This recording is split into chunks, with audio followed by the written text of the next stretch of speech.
महायुती सरकारनं महिलांच्या भल्यासाठी आणलेल्या योजना यंदाच्या विधानसभा निवडणुकीमध्ये गेम चेंजर ठरणार आहेत। विरोधकांनी कितीही खिल्ली उडवली तरी सुद्धा प्रत्यक्ष महिलांना बळ देणाऱ्या योजनांमुळे पुन्हा एकदा महायुतीचं सरकार यावं अशी राज्यातील महिला वर्गाची भावना असल्याचं मत महायुतीचे प्रचार प्रमुख रवींद्र चव्हाण यांनी व्यक्त केलंय। आई महिला पर्यटन धोरणाबद्दल अधिक माहिती देताना त्यांनी हे मत व्यक्त केल्याचं दिसलं।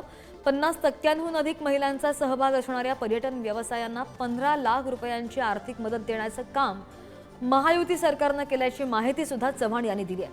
तसंच MTDC मध्ये ऑनलाईन बुकिंग केल्यास वर्षातून 30 दिवस महिलांना 50% सूट देण्याचं काम महायुती सरकारनं केल्याचंही चव्हाण म्हणाले।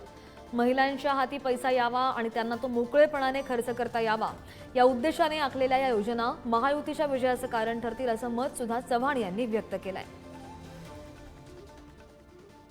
होमस्टे रेस्टॉरंटच्या माध्यमातून पर्यटन व्यवसायाला चालना मिळावी या दृष्टिकोनातून महायुती सरकारने महिलांना केंद्रित ठेवून आई पर्यटन पॉलिसी जाहीर केली।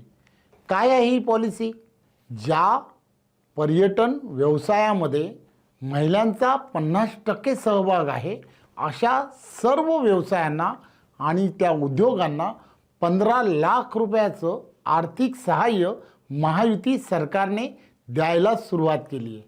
त्या व्यतिरिक्त वर्षातून 30 दिवस महिला पर्यटकांना MTDC मध्ये ऑनलाईन बुकिंग जर केलं तर त्यामध्ये 50% सूट देण्याचं काम सुद्धा महायुती सरकारने केलं।